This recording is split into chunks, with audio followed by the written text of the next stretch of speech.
iniciando a transmissão ao vivo aqui com Marcela Nakamura, no YouTube de Maurício Cano e também aqui no Instagram de Maurício Cano. Muito obrigado pela sua presença, querida Marcela. Bem-vinda. Imagina, obrigado a você por ser louco o suficiente para me chamar.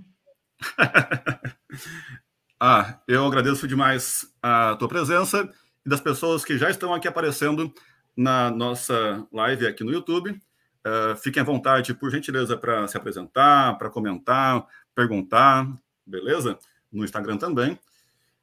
Faremos o nosso melhor para trazer reflexões, análises sobre o processo político brasileiro e eleitoral.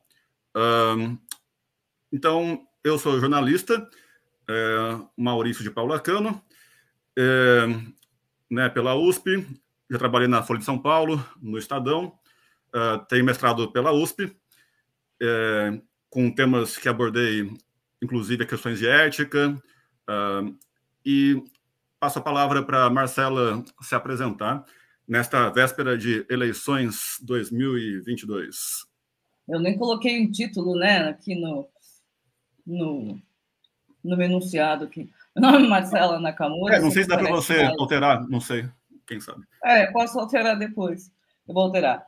E parece mais uma convenção nipônica de análise política, análise de conjuntura japonesa, talvez. Eu sou cientista social, formado em 2003 na Unicamp. Minha preferência foi a especialização em ciências políticas. O que mais me apaixonou dessa área é a teoria do Estado e filosofia política, porque o Estado é feito do jeito que ele é. Eu gosto bastante das teorias e análise de como é que ele foi construído até hoje. Vamos ver se eu consigo ajudar em alguma coisa hoje. Vamos lá. Eu fico muito feliz de ter, por muita a coincidência, né, bem por acaso, ter me deparado contigo, né, nas nossas andanças profissionais aí, de ensino, de educação, de idiomas, né? Nos conectamos bastante interessantemente, né? Apareceu até a Fran aqui no Instagram, estava conversando sobre questões políticas hoje mesmo, sobre a importância do debate, do diálogo, né? Entre os diferentes, inclusive pela nossa evolução.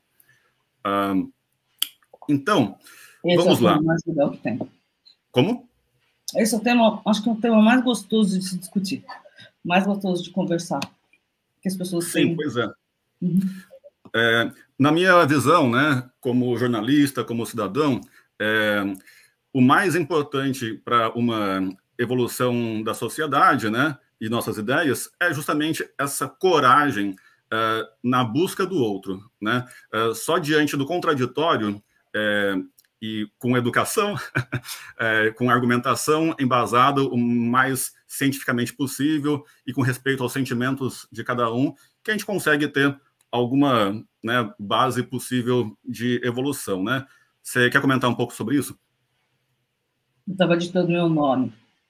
Eu adoro essas palavras. Bom, se a gente for falar de educação, o povo representativo, unidade popular, ele é representado por identidade, né? Identidade cultural e de ideias. O disforme está montando ainda a sua identidade, ele passa por esses processos turbulentos mesmo. Nenhuma democracia do mundo deixou de passar ou construir uma democracia estável hoje sem bagunça. Então, bagunça é bem-vinda. É bem-vinda. Luta de classe, lutas entre interesses em grupos sociais, isso faz parte de construção da democracia. E o nível, né, educacional das pessoas, ele influi. Porque você só consegue saber o que você precisa de verdade se você tem grau de instrução. E aí, portanto, a luta de interesses. Quem tem educação sabe muito bem e consegue guiar muito bem do jeito que eles querem. Né? Quem não tem educação não consegue nem lutar pelo que precisa. Ai. Problemas técnicos. O que houve? Tudo certo? Não? Sim, eu estou só ajustando o tripézinho do celular. Como não está aparecendo nós dois no Instagram, então estou botando só o celular filmando a nossa imagem aqui no StreamYard. Só isso. Eu não sou muito boa nessas coisas de tecnologia. Só aprendendo com você. Eu estou sempre aprendendo. Você manda. Sim, então quer dizer que, né, essas questões de bagunça acontecendo, né, de conflitos e tudo mais, faz parte do processo da construção da política e de uma evolução social e assim por diante, né? Faz parte, são bem-vindos. E deve ser encarado como tal. Deve ser encarado de forma positiva. Saber se educar. Uhum. Mas a gente está passando um momento em que existe bastante atrito, né? Uhum. Talvez na minha história de vida eu não me lembro de ter visto tanta, inclusive, sentimentos inflamados, né? Inclusive nas famílias, internet, etc., a respeito de política, né? E de escolhas entre um lado e outro representativo da população, né? Você que deu essa declaração agora há pouco sobre a importância desses movimentos fortes e de eventuais não de lembro conflito. Conflito mesmo, né? Como você analisa esse sentimento que eu percebo, assim, né? Esses atritos nas famílias e assim por diante também. Acho que tem duas maneiras de analisar. De forma macro, internacional, histórica, e a forma da nossa experiência individual dentro de um período de vida de uma geração, e a maneira como a gente percebe o que é conflito. Vou colocar os extremos para a gente tentar ver o que a gente pode considerar como conflito, quando ele é grave e quando ele não é grave. Por exemplo, vou dar uma declaração um pouco estranha, mas eu acho que o Brasil é um dos países mais pacifistas e pacíficos que tem no Ocidente. Como assim?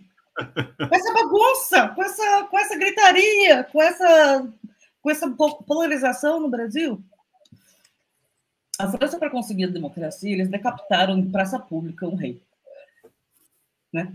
Movimentos, o processo de construção de democracias dos países em desenvolvimento, que no final de 1900 se consolidou com vários países novos sendo criados no começo de 1900, depois da guerra, inclusive, todos foram marcados com conflitos e guerra civil. Guerra civil, pegar em arma, né? E cadastrar morte, atentado.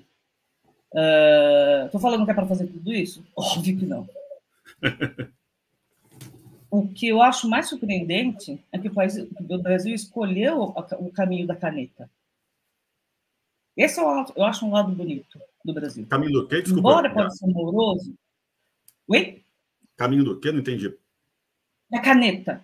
Caneta. Não a espada, mas a caneta. Por leis, através de negociação, através de Constituição, através de definição de lei. Então, isso fazendo um zoom internacional, um zoom externo, histórico, para colocar o Brasil, o que a gente considera como conflito, ou é muito acirrado ou não é acirrado. De forma geral, é um conflito natural, esperado, que eu, na verdade, esperava que acontecesse antes desse acirramento. Entre classes e não só classes sociais, mas em termos de população e o aumento de voz e o engajamento da população na política.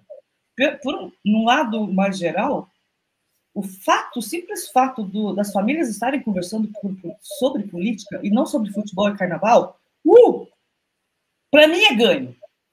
Uau. Eu sou cientista política. Eu trago as coisas boas e trago as coisas ruins. Historicamente, para o Brasil, depois da Constituição, depois da saída da ditadura, feita constituinte, aquela geração que participou dele, ainda era uma geração bastante aristocrática. Aristocrática não tinha no Brasil, mas de uma intelectualidade brasileira, que era Minas, São Paulo, Rio. Os últimos tempos, depois do governo do PT, você teve um engajamento político maior. O fato do Lula ter vencido em 2003 já foi algo que mexeu na população pela legitimidade que ele teve, acho 60% no primeiro turno. Então, isso já é algo. Essa geração que votou no Lula agora é a que está hoje, com seus 40 anos. Né? Aquela juventude que viu aquilo, agora está com seus 30, 40 anos e vendo um período que passou dentro já de uma ótica de engajamento ou preferência política, um pouquinho já no papo do churrasco da cerveja junto com o futebol. Para mim, é ganho. O fato das famílias estar conversando sobre política já é lindo. Acho lindo. Que é a primeira fase, de fato, de qualquer processo de construção de democracia em qualquer país do mundo. Então, esse é o lado bom. O que é o lado complicado? Que o brasileiro não aprendeu a discutir diferença. Existe a máxima, depois da Guerra dos 30 Anos na Europa, os europeus que mais guerrearam no mundo, por isso que eles são cidades-estados, basicamente. Né? A Alemanha é o quê? São Paulo e... Junta São Paulo e Minas é a Alemanha. Só. Então, eles foram quebrados. Imagina o Brasil guerreando entre os estados e se formaram os estados e são cada país. É assim que eles gerenciam as coisas lá. A gente está falando de um tamanho de uma Europa aqui no Brasil, né? Para eles chegarem no ponto de viver em paz, até chegar ao ponto de chegar a uma União Europeia, eles decidiram fazer uma coisa. Todos. Eles falaram, vamos concordar em discordar. Parece uma frase sem efeito, idiota, cretina, sem nexo, mas a partir desse status, é um momento em que eu vou concordar em discordar de você, porque eu preciso sobreviver, porque eu não aguento mais guerra. Esse o cume. Esse é o cume do que se torna a fonte base do parlamento inglês. Do que um parlamento. O parlamento inglês existe desde 1600. De certa maneira, no Oriente, ainda todos viviam no Oriente, nos países mais influentes, como a China ou o Japão, viviam sob imperadores. Né? Então, mesmo quando o Meiji caiu no Japão, ele instalou um parlamento democrático, eleito pela população, para eleger os parlamentares, para eleger o primeiro-ministro. Então, o único modo de sobrevivência do homem foi achar o menos ruim. Qual que é o sistema de vida menos ruim entre todos que já experimentamos até agora, de um monte de guerra? Democracia. Ele não é o melhor sistema. Ele é o menos pior. Porque todos os outros dão merda. Porque todos os outros matou gente e deu frustração, tem gente que ficou chateada, as pessoas ficaram doloridas e carregaram marcas de dor, de sofrimento. Então, vamos concordar em chegar no menos pior, que é o democrático. Vamos ter rotatividade, não vai ser imperador mais, vamos rotar. Você fica com um pedaço, você faz, então eu te dou a chance. Vai, para o ímpar. Quem começa? Você faz 4 anos, você faz 5 anos. Tem alguns países que estão 6 anos de um mandato. Você faz 5. Senador são 8. O senador, ele pensa as leis. Quanto mais velho, melhor. Né? O senador vem de Senado, os sêniors. Não sabia, nunca percebi isso. Senado, os sêniors, qualquer tribo inicial, existe uma coisa interessante que aparece na maioria das civilizações primitivas e atuais humanas, é que existe o respeito ao sênior. Ao sênior por quê? O mais velho. Porque o mais velho, por uma razão lógica, ele viveu mais. Então, ele viu mais coisas acontecerem e ele provavelmente vai dar uma opinião um pouquinho mais embasada do que o resto, que são jovens. Então, o Senado são os anciões. Então, é o pajé, é o curandeiro, é os mais velhos da tribo que são homenageados e eles acabam sendo papel de líder involuntários só porque eles têm mais experiência de vida. É o melhor que a gente pode fazer, certo? O melhor que a gente pode fazer é consultar os anciões. Então, essa lógica, ela é meio que respeitada e vista na maioria das comunidades humanas. Você vai consultar, o que eu vou fazer? Uma decisão, o que eu posso fazer? O líder tem uma decisão a tomar. Ele não tem certeza do que fazer. Ele vai consultar um ancião. Então, tem o mestre dos magos, tem o papel do Gandalf, que é o mago antigo que já viu tudo, você vai perguntar para essa pessoa, para aconselhar. Então, é o Senado. E a casa menor, que é Roma que montou essa estrutura, eu falo, tem o Senado menor, mas que são vitalícios, antes eles eram vitalícios, apontados para o resto da vida, quanto mais velho, melhor, né? E tem a Casa dos Comuns. A Casa dos Comuns, que foi replicada em todos os países democráticos do Ocidente, né? Vou falar, separar o Oriente um pouquinho diferente. E são os representantes atuais, agora. Quem que está na batalha? Quem que está fazendo as coisas? Quem é que movimenta a vida? Quem é que são os líderes das comunidades? Quem são os líderes das tribos? Bota um de cada um e vem conversar. E a gente vai tentar decidir. O processo de decisão, desde a Grécia, não muda, é a mesma coisa. Por isso que ainda se lê grego. Porque os problemas é tudo igual. Né? Como assim ler grego? Não entendi isso. Desde os gregos, desde 600 antes de Cristo, ou 600 depois de Cristo, né? Dos 300, Aristóteles data nos 300. A pergunta da polis, que política? Política é de polis. Polis é cidade. Então, como gerenciar uma cidade? Essa era a pergunta dos gregos. Como gerenciar Atenas? Aí eles perguntaram, qual a melhor maneira, mais eficiente maneira de organizar a nossa cidade, a nossa comunidade? E a gente faz basicamente a mesma coisa hoje. Então, eles decidiram a opção do voto, que significa maioria. Então, se está dividido, a gente tem uma questão para decidir. Metade levanta a mão se quer, metade levanta. O outro metade fala, não, mas metade não quer. E agora? Chegamos no impasse. Só que você tem 50% da população querendo colocar cerca lá, ou fazer aquela estrada, e 50% está falando, não quero fazer aquela estrada.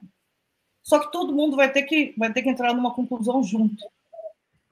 Significa imediatamente que 50% vai ficar descontente. Concorda comigo? Isso é dado. Isso é dado. A lição da Grécia, a lição da estrutura de voto por maioria, significa que eu tenho que ter 50% mais um. Quer dizer que a maioria da população vai ser beneficiada por essa ação. 49 vai chupar o dedo. A gente só pensa na coisa do maioria ganhar, mas a gente tem que aprender a perder. Tem uma coisa importante nessa estrutura de pensamento, é que imediatamente, quando eu tenho 51%, eu sou parte da que perdeu, eu tenho que aprender a perder. Porque faz parte do jogo. Porque um dia eu vou ganhar e outro dia eu vou perder. Aí começa o problema, que é um dos problemas que causa a democracia por maioridade, por voto de maioria, que significa 50 mais 1. Não necessariamente precisa ser 50 mais 1, né? Isso é um limite. Tem algumas coisas que você pode estabelecer que 60% é o aceitável. Se não chegar a 60%, não vamos fazer. É uma outra maneira de pensar também, né? 60% é mais viável, porque você tem 10 pessoas que estão sendo beneficiadas ali, 51 não vale. Pode definir isso também, depende de como as leis foram feitas. Mas, imediatamente, eu tenho que aprender que uma outra parte vai ficar descontente. Agora, faz parte do jogo saber perder. Faz parte do jogo ter que me adaptar à estrutura que ganhou. Tanto que a crítica desse pensamento é o que se chama ditadura da maioria. Você corre imediatamente, mesmo dentro de um processo democrático de maioria, de voto por maioria, se cria o que se discute, o que chama de democracia, da tirania da maioria. Porque se for muito díspare os quereres, significa que o que a maioria quer, o resto vai ter que obedecer. É aí que entra o parlamento. É aí que entra a negociação. É aí que começa a política de verdade. Voto não é o fim das coisas. Voto não é o fim das coisas, é o início. Depois estabelecido que a maioria da população vai ser beneficiada, não importa o que for, por regra racional e lógica. Qual que é o valor, qual que é a estrutura do Estado? O que, que ele quer? Eu quero beneficiar a maioria das pessoas. Se for mais um, é mais, ganhou. Eu quero beneficiar o maior. Não importa o que, que vocês querem, mas eu preciso que seja a maioria. Alocação de recursos para a maioria das pessoas. O que significa que, a partir desse momento, que se estabeleceu que aquela estrada vai ser feita, eu tenho que trabalhar para minimizar os efeitos colaterais, os efeitos que vão criar de malefícios para aqueles que votaram não. Aí é que começa a negociação. É aí que começa a política de verdade.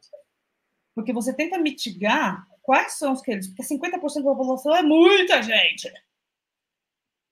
É muita gente. É um impasse terrível. É o pior impasse que qualquer governante ou qualquer organizador de qualquer comunidade quer. É ter 50-50. Significa que essa população ela não é única. O que é bom, porque é natural. O que é difícil achar é todo mundo igual. Sabe como é que é fácil arranjar todo mundo igual? Quando você pega um país que nem Luxemburgo, que é desse tamanho, ou que nem a Holanda, que tem 12 milhões de pessoas, que não dá nem São Paulo, e eles têm mais ou menos a mesma classe social, têm mais ou menos a mesma cultura histórica, eles votam todas as leis. Eles votam se bota estrada ou não põe estrada, eles se unem em câmeras. Na Finlândia, eles votam se vai colocar calçado ou não. O brasileiro não faz essas coisas. Sim. Porque a gente delegou a responsabilidade para outros. Eles não fazem isso. Eles votam. Então, aí qual que é a esperteza de como gerenciar um país? Cada um tem que pensar em como eu gerenciaria esse país. Se coloca como organizador, não somente como o beneficiário. Qual é a melhor maneira de resolver esse problema? Eu preciso, se eu tenho uma população que está 51% e 49%, e não estou nem falando de eleição, estou falando de qualquer outra coisa. Qualquer outra coisa. Como presidente ou como organizador, eu posso deixar largar ao léu esse 49% da população. Certo? E aí que vem a negociação. Por isso que existe Congresso e Parlamento. Porque ali é o que chefia os poderes. Então, foi lá Montesquieu, 1500, falou, vamos organizar essa bagunça aqui. Acabou o imperador, poder executivo, vocês são os caras que fazem. Tomam as providências e executam as coisas. Outra classe de pessoas vão decidir e pensar se aquilo é decente ou não, é importante ou não. E a outra classe ainda de profissionais que vão fazer um papel que é de jurisdição, somente de manter as leis pétreas, ou a Constituição base, se ela é constitucional ou não. Teve que fazer a separação, porque senão vira zona. Bom, como é que eu vou recorrer? Está muito interessante essa análise histórica e base, né, da nosso estado, mas acredito que a população no geral, quem vai assistir a gente ou está assistindo a gente, talvez queira um pouco mais de especificidade nas nossas falas. Então, realmente tentar a gente conversar a partir de agora sobre esse momento que a gente está vivendo, então, de maneira mais específica, né, tendo hoje véspera das eleições 2022, com 5 cargos aí para serem ocupados, escolhidos pela população, esses 215 milhões de pessoas, que é um dos países mais populosos do mundo, né? Não lembro. Acho que a China está com... não, a China, a Índia, 1 bilhão e alguma coisa, né? Não lembro, o Brasil está enquanto oitavo maior do mundo, talvez, né? Então, inclusive, é muita gente do mundo então aqui no Brasil. Oi? Entre os 10. Entre os top 5. Sim, então somos não só um evento importante nacionalmente, mas somos um evento importante globalmente, né? Para pensar em número de pessoas, né? Então, eu te submeti humildemente a minha pesquisa, né, e reportagem que eu estive fazendo faz algumas semanas. Eu planejei com muito carinho, como jornalista voluntário nesta época. E então te mandei, como você falou para mim que era cientista política, e aí eu achei muito interessante compartilhar contigo, e estamos aqui nesse momento agora ao vivo, né? E a princípio, o que mais chamou atenção nesses dados que eu te apresentei, né? Eu tentei colocar, tentando sair um pouco, né, dessa abordagem que a gente costuma ver nas pesquisas eleitorais, que simplesmente procura analisar, né, o percentual de interesse de voto, intenção de voto por político fulano ou cicrano, né? Eu tentei realmente fugir disso e eu espero que tenha conseguido trazer bons elementos para uma conversa, né, contigo e com outras pessoas que, inclusive, participaram da reportagem, né, como entrevistados. Quer começar a conversar no geral, antes de eu começar a fazer umas perguntas mais específicas sobre isso? Não, eu achei as perguntas bem legais. Eu acho que no meio delas a gente vai conseguir puxar bastante coisa. Certo. Quer comentar algo no geral ainda, antes de eu puxar para alguns outros dados específicos que eu possa te jogar? Eu tenho só um comentário que talvez seria... É o que eu falo para mim mesmo. Amanhã é eleição, né? A gente está fazendo o jogo que foi acordado. 4 anos, 4 anos. Quem ganha e tem gente que perde. Aprender a perder é importante, independente do que seja. Aprender a lidar e aprender a colocar, e saber negociar pós decisão tomada é o que faz de verdade um cidadão. Não é o até a hora de votar. E depois ou acabou o mundo ou o mundo belo vai começar. Não existe isso. É cíclico, né? A história é cíclica e precisa de experiências de todos os lados para conseguir chegar à verdade do que é melhor. Tentativas e erros é mais ou menos o processo heurístico que funciona no sistema político, a experiência. Então, é respeito. E vamos tentar fazer o melhor, cada um no seu. Perfeito. Bom, estou aqui até já exibindo no Instagram a minha pesquisa com PDF, com algumas informações. Então, cheguei a obter por volta de 40 respondentes, né? E então parte das minhas prioridades, então, foram essa questão de valores e base das informações que as pessoas têm sobre política, né? Que chegar a uma escolha de um determinado político, né, para presidente, para deputado, né, etc., não pode ser visto como uma escolha, né, de torcer para time de futebol, como infelizmente acontece bastante, né? Eu gosto desse. Vai. Boa colocação. A gente pode até discutir por que isso acontece.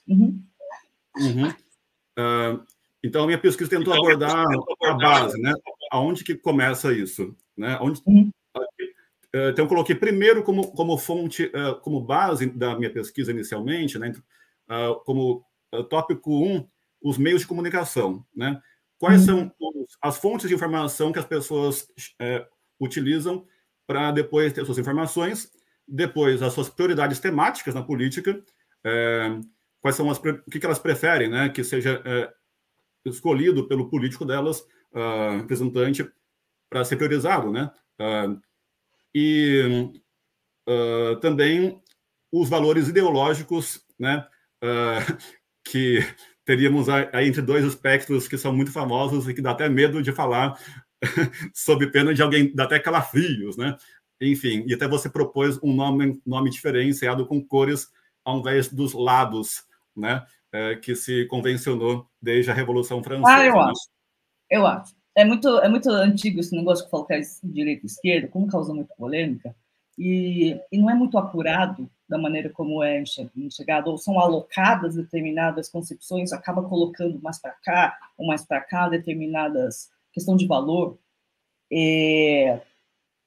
porque não é exatamente como era a França na época da Revolução Francesa. A gente não está falando da mesma situação.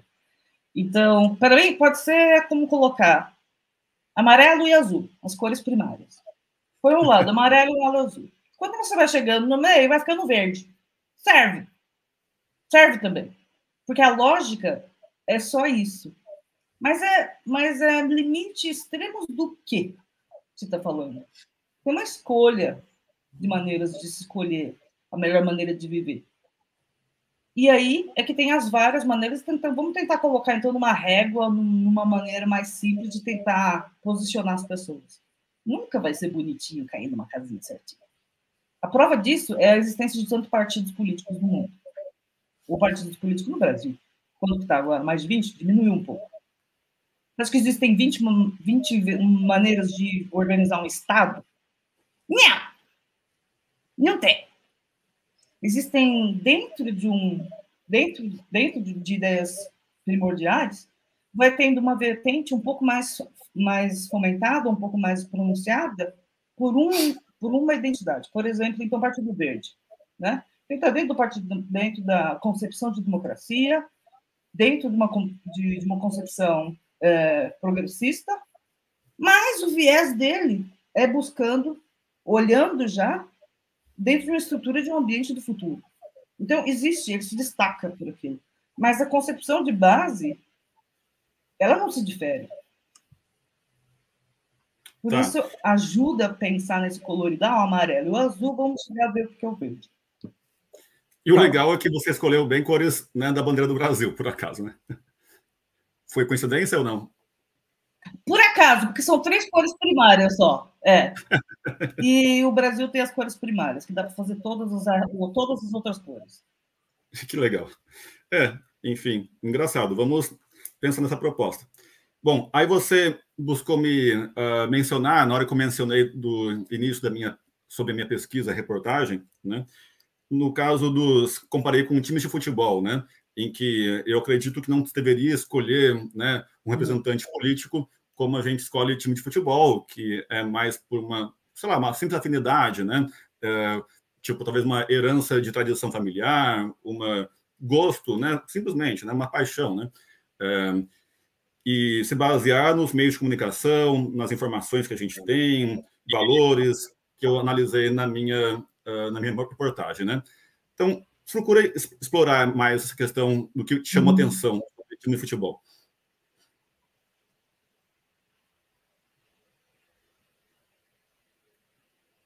O que me chamou atenção? Você queria abordar alguma coisa nessa discussão? O que me chamou atenção? Não sei, você parece que queria discutir algo nesse comparativo. A escolha do time de futebol, ele vem ou por hereditariedade ou por influência do meio.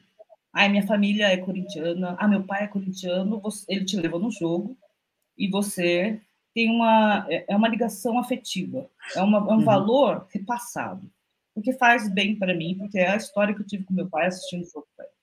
Ou então, eu escolho um time porque meus amigos gostam. Eu gosto muito do meu amigo, ele gosta desse, eu quero ir num jogo com ele. Tá, tô colocando tudo masculino, mas feminino também. Aí, a gente está falando com a identificação dos jogadores, quem que está melhor na seleção, qual que é o time que está ganhando mais, quem que são os meus amigos. Critério de escolha é a maneira como eles jogam.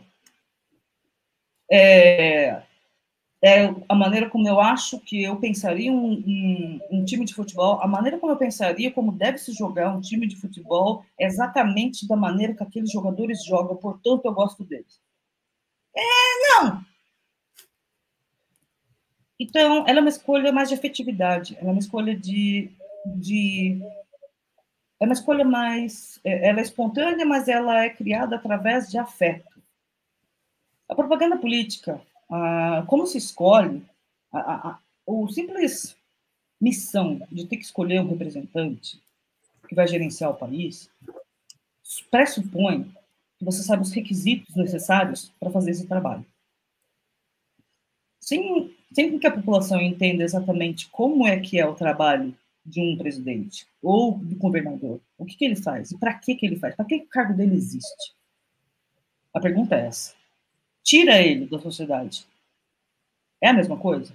Então, para que existe?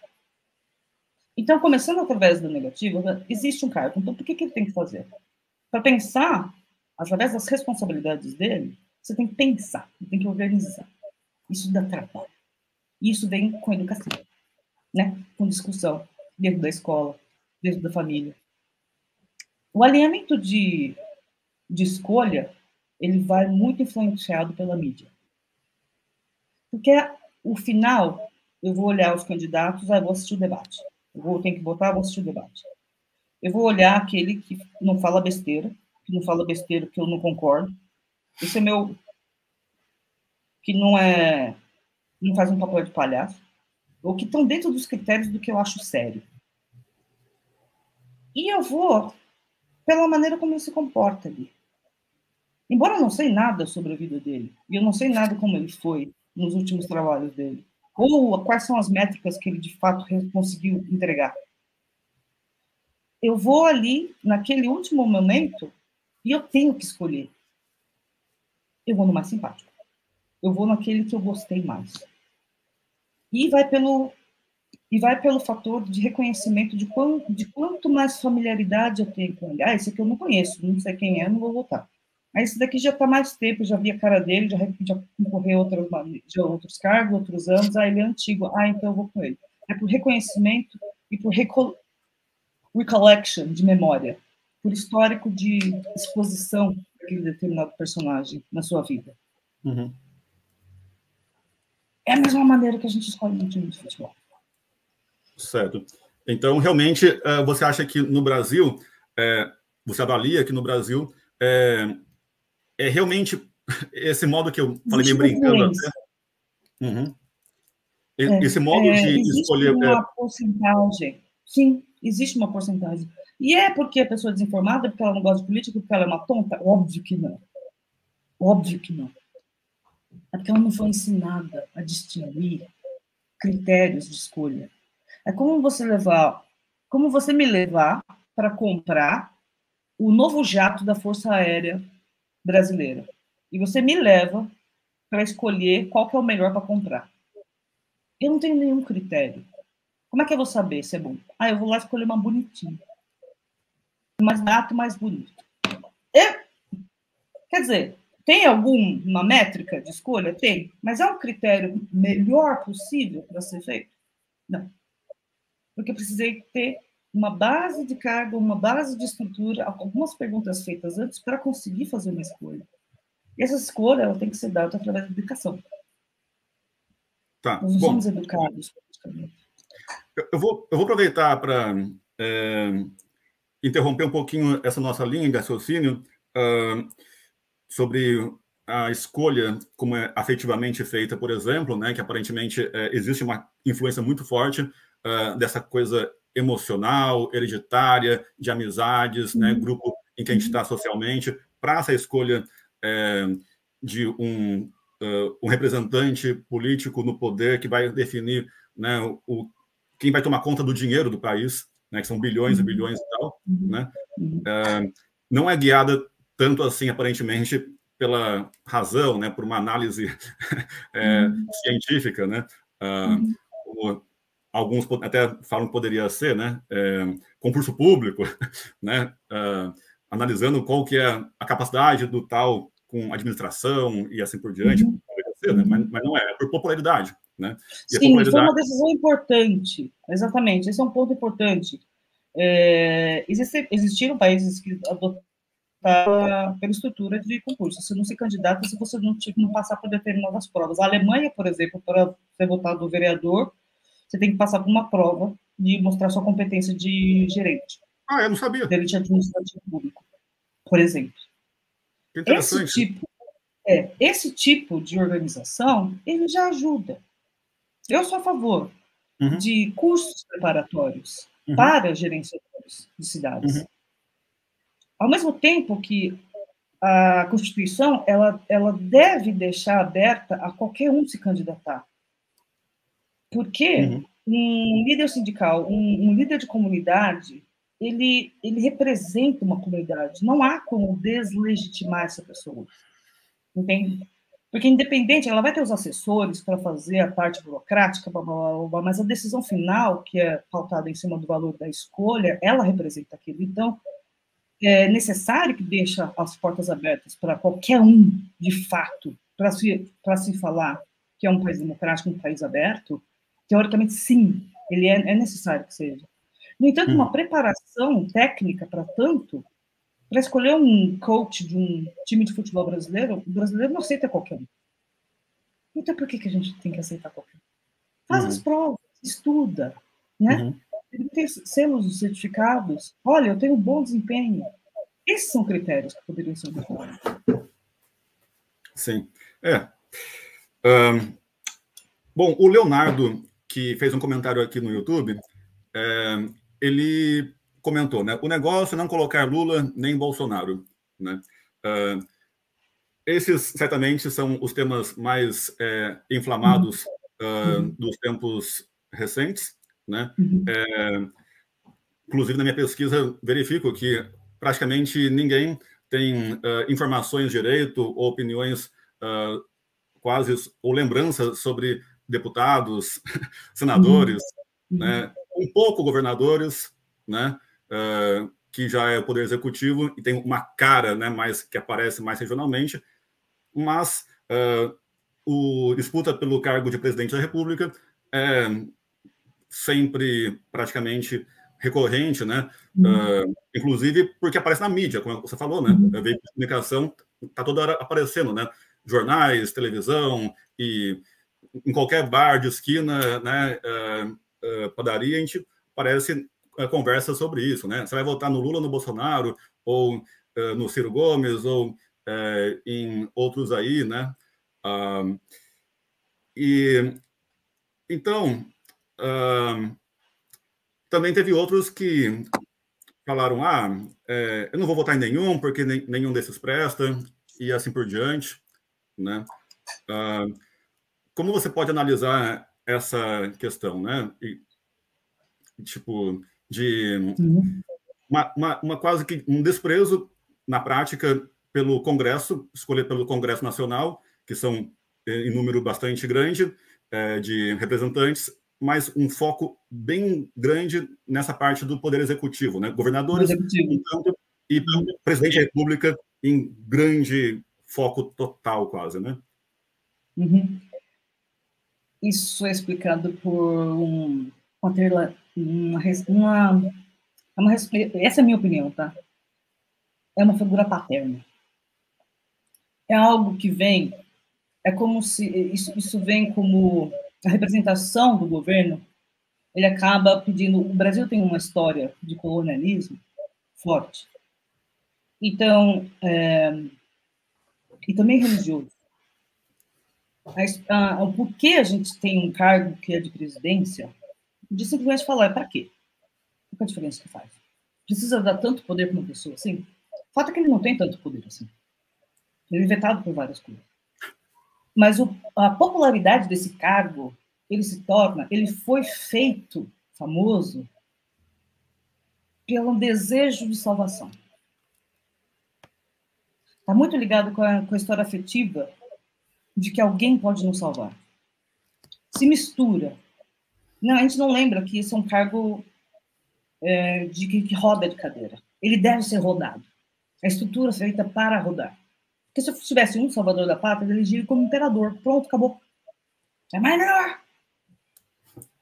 Mas não se faz isso, né? Porque ele deve ser dividido e deve dar chance para que rote isso no passado histórico democrático, na decisão de ter turnos de 4 em 4 anos, né? De ter um período.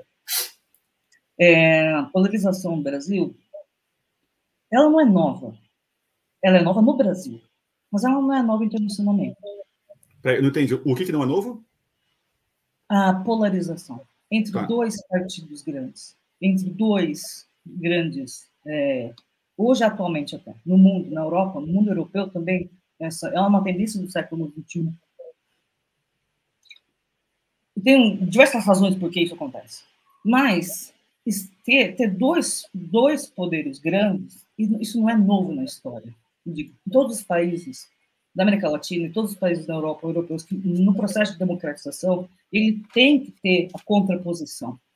Por isso, democracia. Os Estados Unidos tem dois partidos, basicamente, ali. Então, ele é novo no Brasil. A maneira como a gente vai aprender a lidar com isso é que é importante. Não acho ruim. O problema é a não aceitação do outro. Aí é que a gente tem um problema de fato social. Aí é uma gravidade. A polarização ela não existe para ser não benéfica para metade. Ela existe para ser benéfica para todos. Por isso se desenvolveu esse sistema. Para que a polarização ou tripartização seja possível. Porque a natureza do homem não vai ser de concordar. Agora, a gente tem que concordar e discordar. Porque senão não sobrevive. Essa lição mais importante é de saber que quando a minha vontade não for feita, não significa que eu estou derrotado. Mas que existem outros mecanismos da república, da estrutura de Estado, em que faz com que se perpetue a oposição. A oposição é necessária, a oposição é bem-vinda, porque ela vigia e faz o contraponto do outro. Ela faz a balança. Então, o Estado foi pensado justamente para acomodar a polarização. É a partir do momento que desse momento que a gente começa a sentar, agora vamos sentar e conversar, porque não vai ter jeito. Certo. Não aceitar o outro lado é o problema.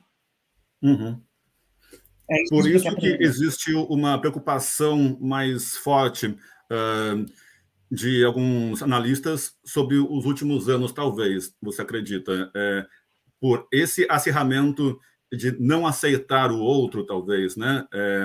Você acha que esse é que é o problema mais grave? E que gera, inclusive, agressões e violências, ainda que você comentou anteriormente que na Europa, por exemplo, foi mais grave ainda, né?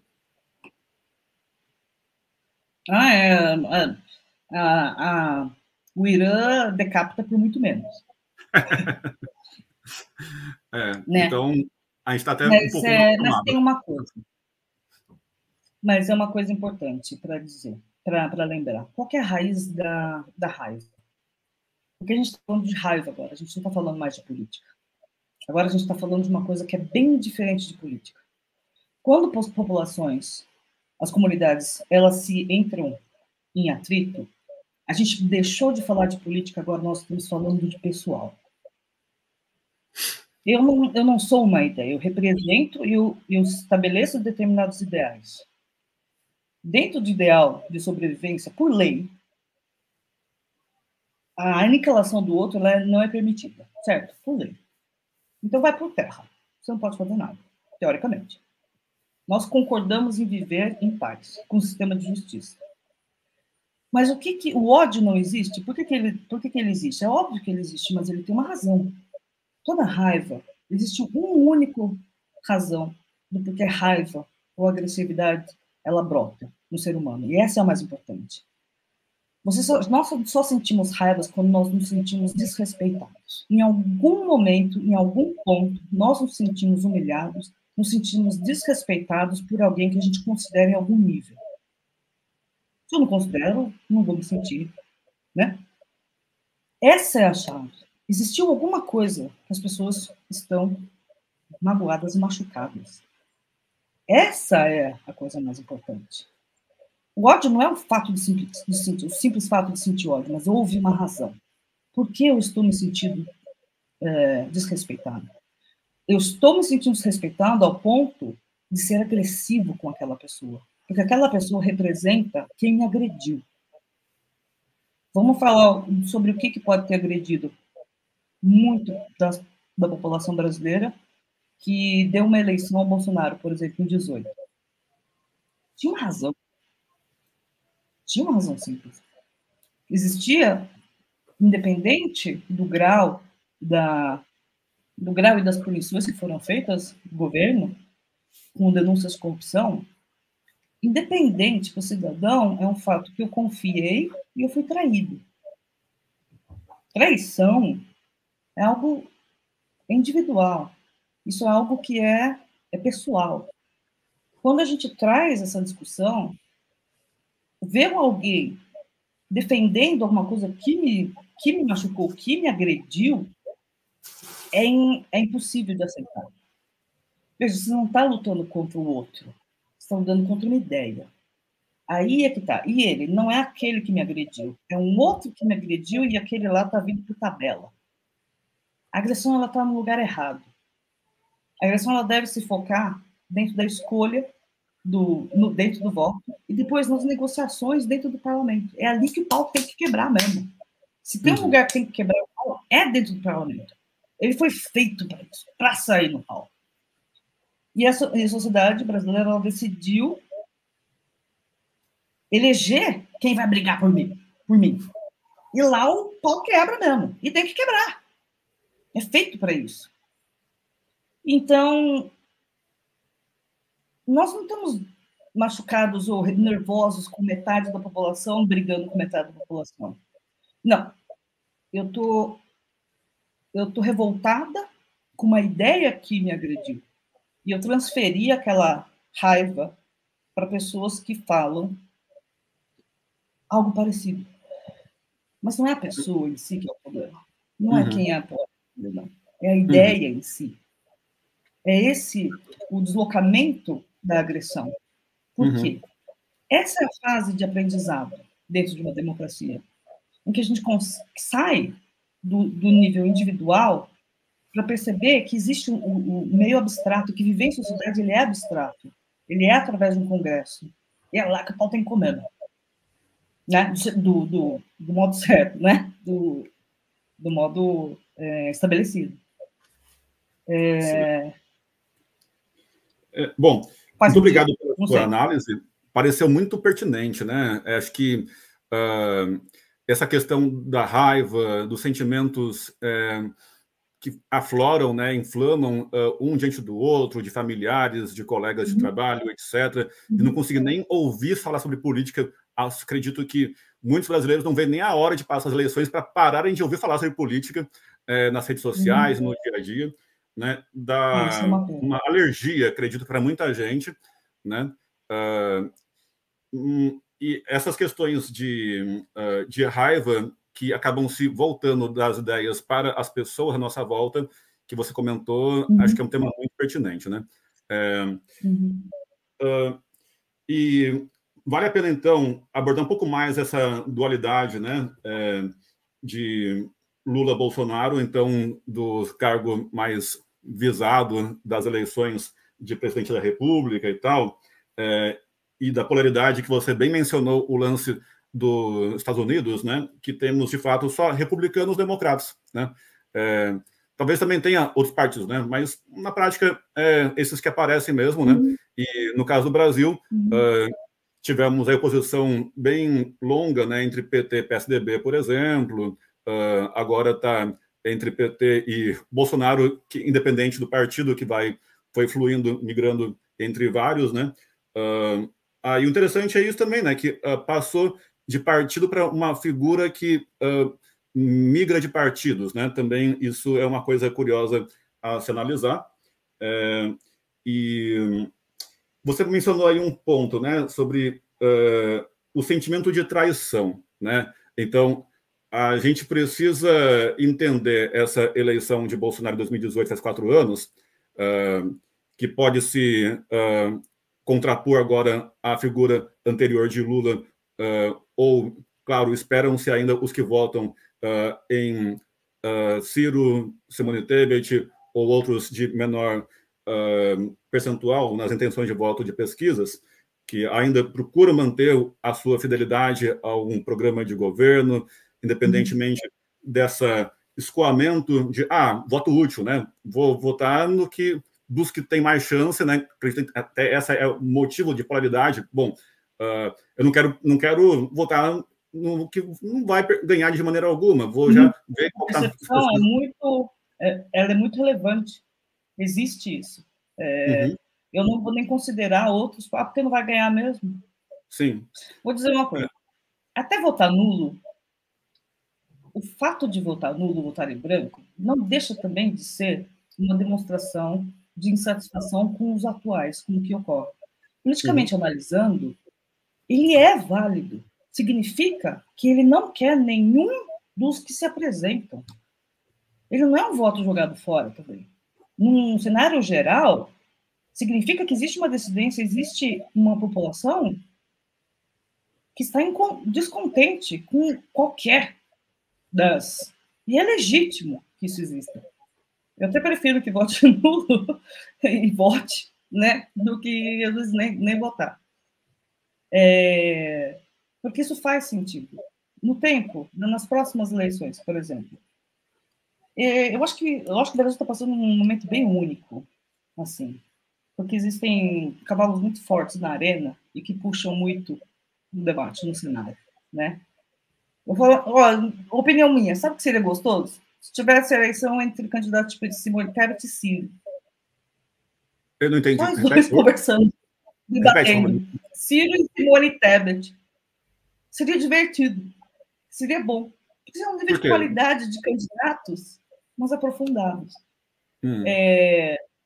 Gostaria que o Brasil chegasse num ponto em que a gente tivesse esse nível de candidato, de discussão, de análise, né? Menos do carismático. Com três tipos de eleição de líderes, como a gente considera os poderes. Isso foi Weber que colocou. O que a gente vota pelo poder divino, a gente escolhe alguém para seguir pelo poder divino. Então, os religiosos, o carismático, que é o que chama, atrai, e ele é um demagogo, não necessariamente um demagogo, mas ele tem um poder de atração e carisma muito forte, e o poder legalista, que é através das leis, independente do carisma da pessoa. Então, o estado mais desenvolvido é o poder legalista, em que a gente está tratando mais de códigos e leis do que a pessoa em si que está ali, a personalidade em si da pessoa. Mais ou menos é como funciona um parlamentarismo com o primeiro-ministro. Ele não é votado pela população, ele é votado pelos parlamentares. Ele passa por um crivo de análise, né, pela entrevista de quem vai ser o primeiro-ministro. Então, é um momento bem único, provavelmente um dos momentos mais importantes da história brasileira que a gente está vivendo agora. E eu tenho um certo orgulho até de participar disso, embora... Por favor, repete por que você acha tão importante esse momento. Porque eu não entendi. Retoma, em síntese, por que você acha tão importante, único e bonito esse momento histórico do Depois Brasil? Depois da ditadura, esses são os momentos importantes.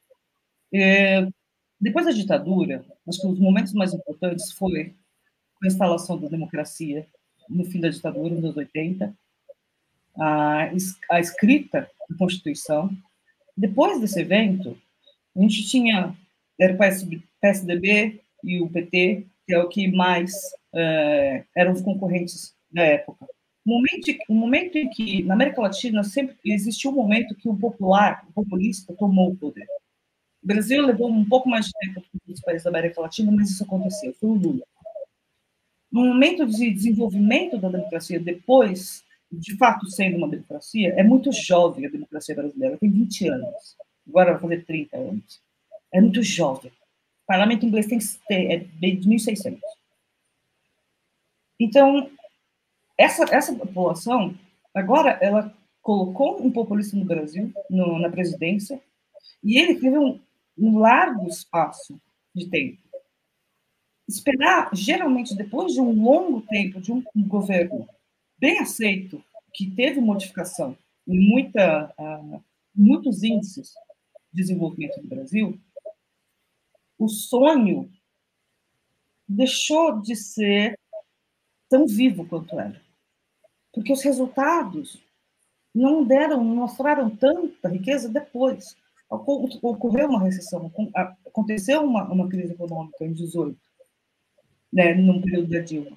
Por que aconteceu aquilo? Por que descambou? Quer dizer, quebra-se o sonho, quebra-se um pouco da esperança. E ainda com os casos de corrupção e de ainda até de conspiração contra o presidente e entre o Michel Temer, esse foi um dos períodos mais importantes do Brasil, depois da redemocratização. Porque ali começou a aparecer as novas forças que estão ali querendo propor outras coisas que o PT não tinha dado conta. Teoricamente, 15 anos é um tempo considerável para engatar o país em um lugar para andar. Por que não aconteceu? Por que a gente consegue a possibilidade de voltar aos níveis em que era pré-Lula? Bolsonaro ele foi uma resposta a isso. Ele foi uma resposta à raiva. Ele foi resposta à corrupção. Poderia ser qualquer um. Poderia ser qualquer um. Então, e se fosse bem pintado na televisão. Eu acho muito interessante, né, você abordar esse contexto histórico, né? Oi, diga. Oi, tá ouvindo? É por isso que eu acho que esse é um dos momentos mais críticos. Tô ouvindo. Esse é esses 4 anos foram, óbvio, ainda por causa da pandemia, mas de que colocando a oposição no poder depois do PT, também se deu a chance de mostrar, de um grupo de interesse dizer, eu tenho uma forma de governar, vamos ver se ajuda, vamos ver se dá certo. A pergunta que vem, deu? Quais melhorias foram? De fato, de maneira racional, né? Quais os indicadores? O problema foi a pandemia. Né? Pegou o Bolsonaro de surpresa, pegou o Paulo Guedes de surpresa. Não, como é que você gerencia uma situação dessa? Você volta aos mesmos tipos de governo que basicamente como o Lula fez. Não tem como fazer isso. Eu tentando fazer uma análise crítica o mais imparcial possível, sem paixões, que eu também tenho, claro, meus interesses e opiniões, valores como cidadão, né? Podemos pensar nessa análise que está fazendo, que quando o Bolsonaro, então, assume, então tem a pandemia no seu colo, como governante responsável, né? Houve certamente várias críticas, né, que foram feitas do chamado ala progressista, por ele ser anti-cientistas, negacionista da pandemia e assim por diante, né? Mas me parece que pode ser, então, uma resposta, né, para ser do contra, né? Bom, não deu certo tudo isso que estava acontecendo ultimamente, então eu me coloquei, eu fui escolhido para ser contra tudo isso que estava aí. Bom, então eu tenho que responder a essa população, eu tenho que responder a esses anseios de todo o jeito que eu puder. Então, se havia uma certa maneira de conduzir as coisas, inclusive diante de uma da saúde pública, que inclusive na minha pesquisa, né, é bom a gente abordar isso daqui a pouco, é um dos temas mais importantes, prioritários, está entre o primeiro e o segundo colocado de todos os 43 temas que eu sugeri para os meus respondentes à pesquisa, né, a saúde, né, pública, ele então, eu vou abordar de um jeito totalmente diferente do que historicamente se abordou no Brasil, né? Então, lá se foi cloroquina, e lá se foi e contra o que a OMS, Organização Mundial da Saúde, preconizava, e assim por diante, né? Então, eu tentando ser bastante imparcial e seguindo a sua linha de raciocínio, é um pensamento que me ocorreu agora, ser o do contra, né? Independente de ser eu a concordar ou não com ele, né, quanto à maneira de conduzir o governo e as ciências públicas, políticas públicas na saúde, nesse caso, por exemplo, que foi um dos temas mais importantes do Brasil nos últimos anos, né? Mas o que é relevante vamos retirar essas cabeças representantes. Eles só sobrevivem porque existem pessoas que apoiam. Né? Bolsonaro, ele tem uns 20% da população brasileira core, centro duro. tá? Que são assim, que pensam exatamente assim. 20% não é pouco, né? Então, assim, com Bolsonaro ou sem Bolsonaro, as pessoas existem e elas pensam assim, e teoricamente legítimas, né? Então, representantes públicos aparecem porque eles são estopim e porque as pessoas se identificam que carregam aquele senso de valor. Então, independente tendo Lula ou não tendo Bolsonaro, o que importa é quais as pessoas que estão sustentando ele, quem são essas pessoas e por que elas sustentam. Isso é importante notar. São parte do país e são legítimas porque elas são cidadãs, para começar, né? Então, o quanto que vai sobreviver, o quanto sobrevive essa população, a história vai dizer, né? A experiência, o erro vai dizer. Mas o fato é que elas existem. E muitos pontos, a gente pode elencar os pontos, são discutíveis e tem alguma razoabilidade, racionalidade? Claro que tem. Claro que tem. Todos têm. Ninguém é um completo imbecil. Em alguma forma de raciocínio lógico foi feito para chegar a determinadas conclusões. Pode ser que daqui a 10 anos ela não vai pensar mais daquela maneira, mas o fato é que hoje está. Tá, mas deixa um pouco mais específica. Que valores são esses que então nortearam, né? Você está dizendo que a população, então, realmente pensa que a cloroquina deveria ser escolhida, independente da OMS e assim por diante. Nem todos os valores que Bolsonaro defendia, como o armamento, aparece como tão... Depende, né? A questão religiosa certamente é uma das mais prementes, né? Uma das mais populares, esse apego a falar de Deus, dar apoio para as religiões cristãs especialmente, né? Deve ser um dos mais populares, né? Então, o que foram esses conceitos, esses valores, essas bandeiras, né? Que mais chamaram a atenção, né? De um lado e de outro, né? Digladiando-se entre si. Do meu ponto de vista, Bolsonaro, pelo jeito dele, da maneira como ele se expressa, ele é bastante espontâneo. Ele atraiu muita atenção pelo fato da maneira dele falar e não ter papa na língua. Esse candor, vamos colocar assim, né? É de, mesmo não tendo a opinião mais popular de todos, ele não tem vergonha de falar. Isso é que as pessoas pegaram, muito dos seguidores, né? Que eu tenho opinião, só que eu tenho vergonha de falar, eu sou coibido socialmente de falar, e quando ele fala, pau. Opa, tem alguém aqui que eu penso isso, mas nunca falei isso antes. Acordou uma população que já existia, não é porque foi feita pelo Bolsonaro. Não, ela já existia. O Bolsonaro só desvelou alguns valores que já eram pré-existentes em parte da população e que achou alguém que se identificou. E por muito tempo ter sido não compreendida, o elo de ligação se torna muito mais forte. É algo como redentor. Quando ele traz as pautas da família, as pautas da religião, esse é um dos problemas de democracias novas, em que a discussão do que é política ela entra no fórum íntimo social da sociedade. Teoricamente, o governo não tem que discutir se aborto, o executivo, o legislativo tem que discutir aborto, o executivo não tem que discutir aborto. Ele pode mandar uma emenda, ele pode mandar uma proposta para o Senado, mas quem é que vai definir no final é o Congresso? São os representantes do povo.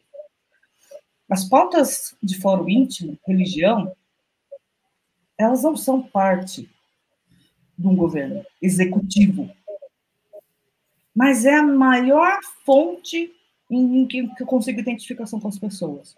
Então, é um artifício. E é assim que nasce um líder carismático. Que ele é levado pelas questões de valor. E não exatamente pelo trabalho que deve ser feito dentro do executivo, que é organizar o Estado, fazer o dinheiro chegar, colocar as funções públicas e desenvolver determinados setores. Isso não dá voto. É essa é a função do cara. É a descrição do trabalho. Ó, esse é o trabalho. Você vai ser entrevistado, vamos ver se você vai conseguir fazer. Isso não dá voto. Porque a necessidade do povo brasileiro, que também advém bastante pautada na religião mesmo, né? De ter um guia, de ter um pastor, de ter um salvador, de ter alguém que vai lutar por você, é por causa da desesperança. Você se agarra aos valores carismáticos, porque a prática ela está falhando. Então, é um problema autofeito, autogerado também. Se a população não tem educação, ela não cresce, ela não consegue pensar diferente, e ela está no caminho, está andando devagar, mas está andando bem devagar. Certo. O fato mesmo da gente estar conversando aqui hoje já é um ponto positivo para essa geração que está vendo. Não sei se eu fugi da sua pergunta. Não, foi importante você colocar esses pontos, né? Mas, então, quero aprofundar um pouco mais, né? A gente, entre os eleitores de Bolsonaro, certamente há muita inflamação que eu percebo tanto pelo próprio atual presidente, chamando Lula de ex-presidiário, sempre procurando marcar a pecha de corrupto, criminoso e condenado assim por diante, né? Aí vai se analisar aí as decisões e provas da justiça, enfim, mas coloca como dado isso, né? Enquanto e claro o tal do medo do comunismo, né? Seja lá o que for, que acredito que muita gente sequer sabe direito o que seja isso, né? E do outro lado coloca-se, né, do segmento que defende o outro lado, Lula, por exemplo, entre outros, então chamando o Bolsonaro de genocida, de machista e assim por diante, né? A questão das armas também é muito puxada, né? Fala-se muito daquela questão de até o símbolozinho do próprio Bolsonaro, né? Que colocou da arma, né? Virou um símbolo da campanha dele desde faz tempo e agora tem bastante gente fazendo um símbolo, né? Invertendo para a L de Lula, né? Fazendo um jogo, né? Com esse símbolo de arma e L de Lula e educação e tal, né? Poderia comentar um pouco sobre essas simbologias que ficaram mais patentes nessa guerra de narrativas? É briga de criança em parquinho. Não sei nem como posso dizer, porque, teoricamente, um debate presidencial, um debate feito para cargos públicos de qualquer nação em desenvolvimento, nação desenvolvida, o que a gente pretende ser, ela se bate no escopo do que o cargo é feito para. Qual que é a diferença, de fato, que um presidente vai ter nas questões de valor da vida? Eu não vou deixar de ser cristão, eu não vou deixar de ser um bandista, porque o presidente sim ou é ou não. Ali, de novo, eu vejo um deslocamento do que ao invés do que é para ser discutido, que são políticas públicas, é uma coisa bastante pragmática e racional, a gente traz para a cena, a gente troca para um campeonato de futebol, que é para discutir quem que é o melhor jogador e o que fez de melhor, o que não fez de pior, o que tem de ruim, o que fez de mal. Porque ali a gente está lidando, a gente está tentando achar, ou quero defender a mim mesmo. Se alguém traz uma questão do aborto, traz uma questão de fórum de valor, que, de novo, desassociada do trabalho da política, que é de organizar o Estado, tudo vale. Tudo vale. E ali o ringue está aberto, né? O ringue está aberto. Aí é uma briga de quem é que tem a moral mais elevada. Ali, se quer alcançar o último debate que a gente assistiu ao Globo, ali a gente busca quem que tem a moral mais elevada para eu escolher para votar. A pergunta é, eu não estou votando para o Papa, que vai dirigir a Igreja Católica. Eu não estou buscando mais santo. A pergunta está errada. Eu quero saber quem é o mais competente e qual que é a estratégia que tem para organizar um Estado. Eu não estou elegendo o mais puro cristão da Terra. Se torna uma conversa de um ícone a seguir. É como um pastor. Eu não estou elegendo um pastor. Esse é o problema. Eu estou elegendo o mais competente no trabalho, como uma entrevista de emprego. Então, eu não sei o que dizer.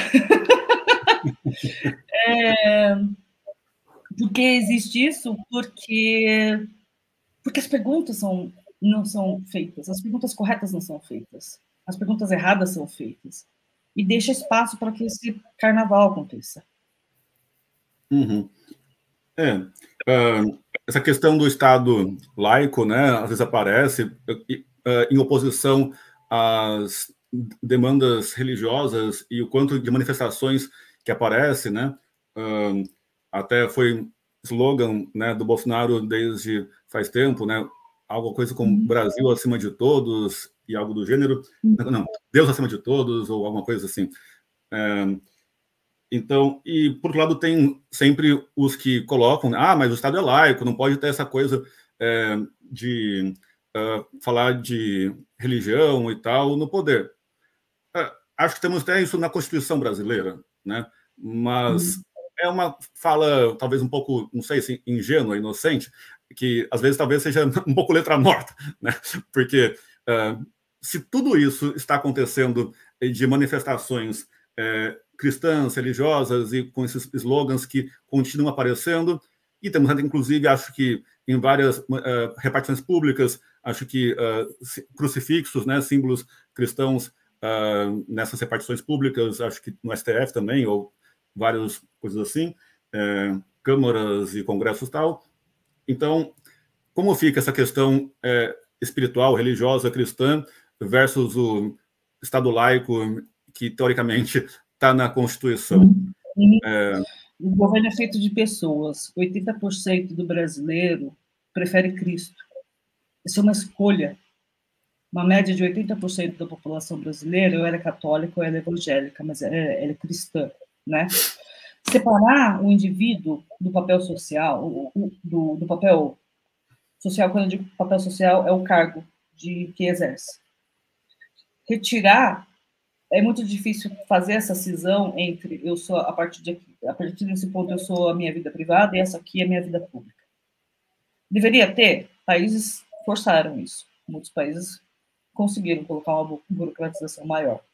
O Brasil, por ser naturalmente assim, ele permite que isso aconteça. Ele permite. Se nós tivéssemos uma população mais diversa, com 50-50, provavelmente isso seria diminuído, seria muito mais discutido e levado à luz da lei. Por exemplo, Estados Unidos não tem nenhum feriado religioso. Por definição, por ser um Estado democrático e laico, eles aboliram qualquer feriado religioso. Eles elencaram 5 dias do ano, você vai escolher o feriado que você quer tirar, dependendo da sua religião. Então, tem dia do presidente, tem dia do trabalho, tem os da nação, primeiro o da independência, como no Brasil, tem os feriados que são do país, da história do país, né, da história do país. O Brasil, ele é absolutamente pautado com os feriados cristãos. Isso já não é ser laico, para começar, né? O calendário do Banco Central, o que funciona as operações financeiras, ou funciona os bancos, funciona as organizações, eles respeitam o Carnaval, a Páscoa, o Natal, né? Então, é porque existe uma prevalência muito grande de cristãos, então não gera tanta indignação dos outros que não são. Se é um problema ou não, ele vai cair quando a outra parte se sentir incomodada. Quando o não cristão se sentir incomodado e começar a pleitear e começar a se manifestar dentro do judiciário. E essa força popular é que modifica os costumes e as leis. Se está certo ou não, o Código Penal ele não define o que é crime ou não, mas só se alguém denunciar, vamos dizer assim. Só mediante denúncia e protesto é que determinadas leis se assentam e movem a sociedade. Uhum. Pode fazer? Pode. A probabilidade dele ter muita comoção popular, porque alguém pediu para tirar o Cristo da parede, não vai ter tanta movimentação popular. É isso daí, vamos tirar o Cristo da parede. O brasileiro vai falar assim, mas que tem uma coisa mais importante para tratar do que essa porcaria, né? Então, é da base da sociedade brasileira. Uhum. Acaba caindo por menor prioridade, vamos dizer assim. Sim. Tá certo? Não deveria ter carnaval. Na boa, tira. Tem 12 feriados no Brasil. No resto não é tão assim. Um monte de carnaval. Tudo cristão. Mas estamos honrando, né? A existência desses feriados, eles honrar determinadas memórias cristãs. É uma escolha, Uhum. é uma escolha. Sim, é uma construção uma herança brasileira muito histórica, né, da nossa colonização e tudo mais, né? Então, não dá para a gente desvencilhar de uma hora para outra de todo esse histórico colonial e de cristianização que a gente teve, né? E ainda é extremamente forte, né, nas nossas famílias, na minha, por exemplo, talvez na sua também, entre outros, né? Enfim. Então, bom, obrigado pelas suas colocações. Eu queria pegar outro ponto agora, a questão, se tiver bem para você, né? Porque já passamos aqui de 1h20 de conversa. Não sei como é que está em relação ao seu tempo. Para mim está maravilhoso. Oi? Eu tenho uma comidinha aqui, pode ser. Então, desculpa por alongar esse tempo, né? Nessa nossa véspera de eleições. Não sei como está de compromissos aí nessa noite e tudo mais, né? E de cansaço eu até, nunca né? imaginei que você ia conversar mais de 1 hora comigo. Se está sendo útil, tá bom. Eu acho que está sendo maravilhoso. Está sendo uma oportunidade muito importante. Por isso que eu estou permitindo que você continue, né, falando, estou dando corda aí. Né? E não me corta, não corta, cala a boca. Espero que você também esteja apreciando, né, minhas questões, de modo a te conduzir aí nas tuas falas. Né? Qualquer coisa é só você gritar e protesto, objeção. Uma coisa legal que você perguntou. Uma coisa legal que você perguntou, o que é que seu centro bolsonarista pensa, né? Tá.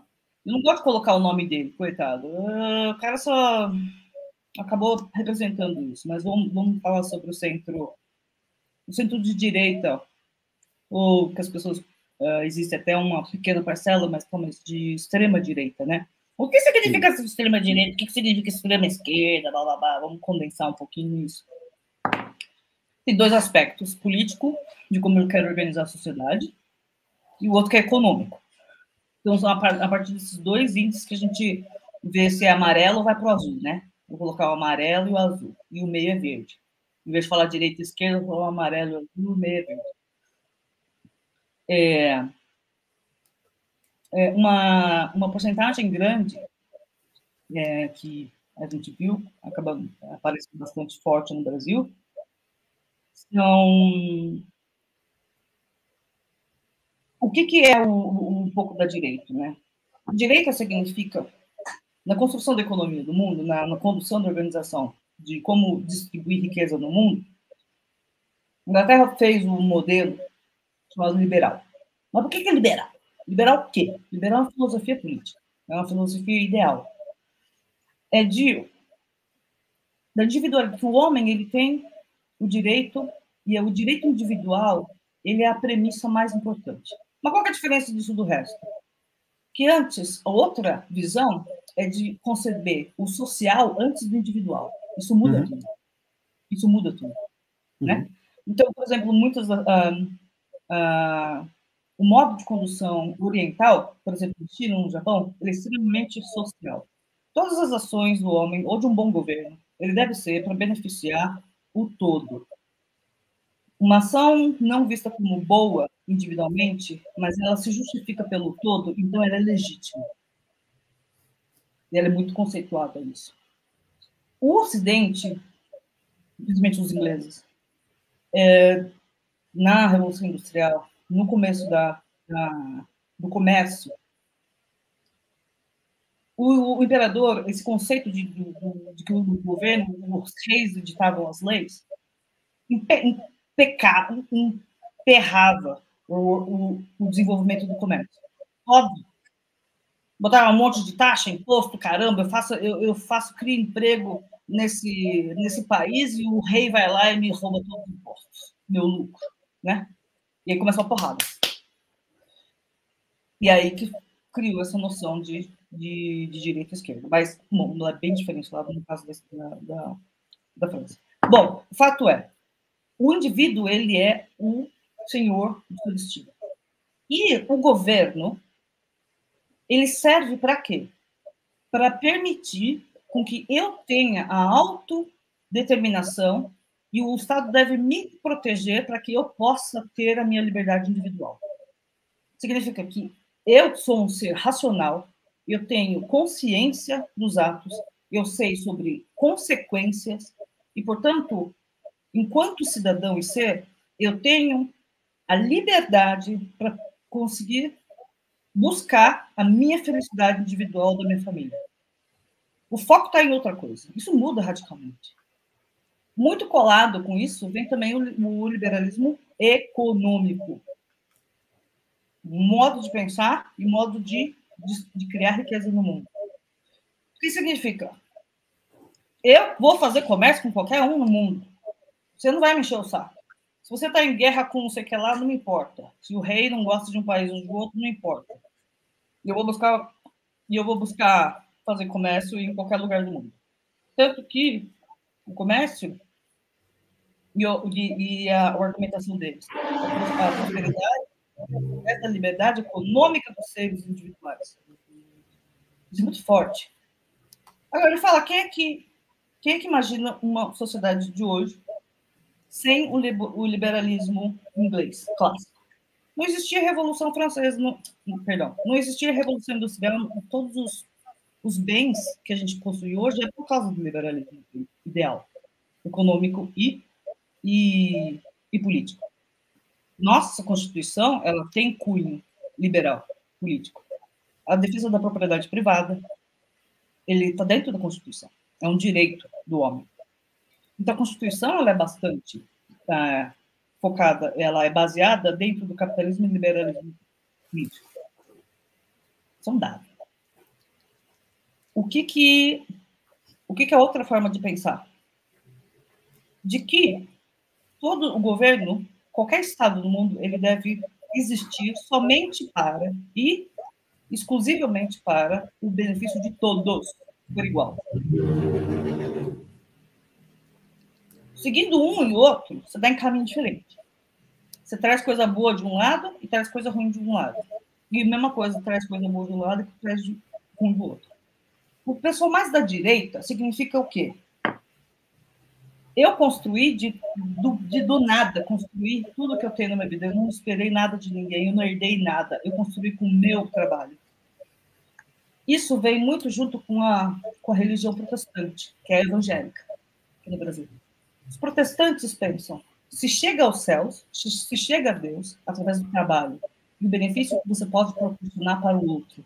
Primeiro você se supre, e depois você ajuda os outros. Você deve ajudar os outros a prosperar. Isso é extremamente importante quando a gente vai pensar em valor. Esses são os protestantes que civilizaram os Estados Unidos, que fugiram do catolicismo da Inglaterra e foi para os Estados Unidos com esse pensamento. A partir do meu esforço, do meu Estado me ajudando a sobreviver, dando oportunidades iguais para todos os indivíduos, a prosperidade se chega a todos, através do indivíduo para a comunidade. Tá. A outra linha de pensamento é todas as ações devem ser somente voltadas para o social, para o todos. Isso muda a maneira de pensar, que é o que se coloca mais na parte amarela. Qual que eu coloquei? Eu coloquei amarelo e azul, né? Amarelo Nem sei mais. Acho que o verde ficava no meio, né? E o verde fica no meio. Tanto faz. Pode ser o verde ou o amarelo no lado do jogo. Tá. Bom, eu tenho... Diga.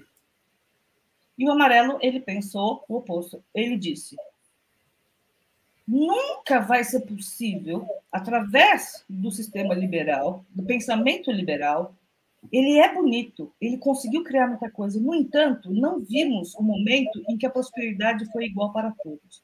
Uhum. Aí começou o pau. Não há evidência empírica de que um país tenha prosperado e feito a distribuição de renda total para todas as pessoas dentro de um país com esse modo de viver. Aí começou o pau. Ah, mas como assim, Marcelo? Na Europa inteira, eles têm o mesmo nível de vida. Sim, porque teve colonização. Porque eles exploraram outros países. Então, eles quebraram a regra. Assim é fácil, né? Assim é fácil. Se você pega dinheiro dos outros... Trabalho escravo. É porque teve trabalho escravo. Se você tem trabalho escravo, não conta, né, amor? Não dá. Por isso que eles conseguiram fazer. Então, a colonização do resto dos países...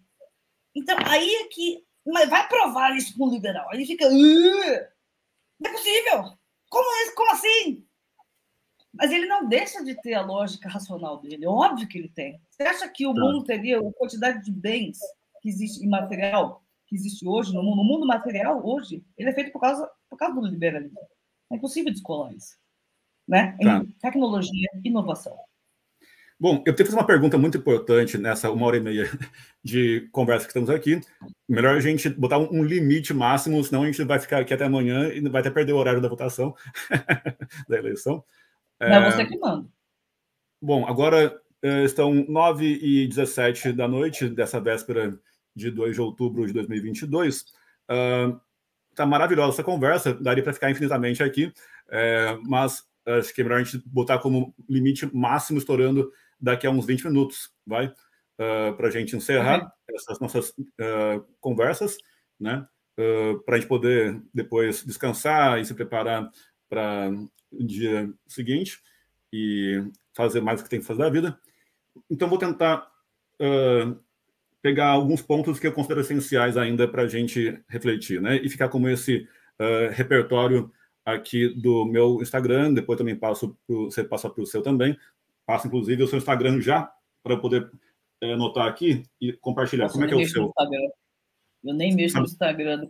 Não sabe? Então deixa eu falar.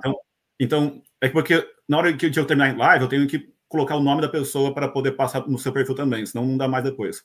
Você sabe o nome do perfil? Eu acho que é Marcela Yumi N. Tá, deixa eu colocar aqui. Marcela Yumi... Não, quero ver agora. Tanto mexo nele que eu nem sei. Peraí, deixa eu ver. Só para se você quiser que eu, assim que acabar a live, eu também passe para você publicar no seu Instagram, senão depois não vai dar mais. Marcela Yumi M, talvez. Porque estamos aqui tentando criar... Oi?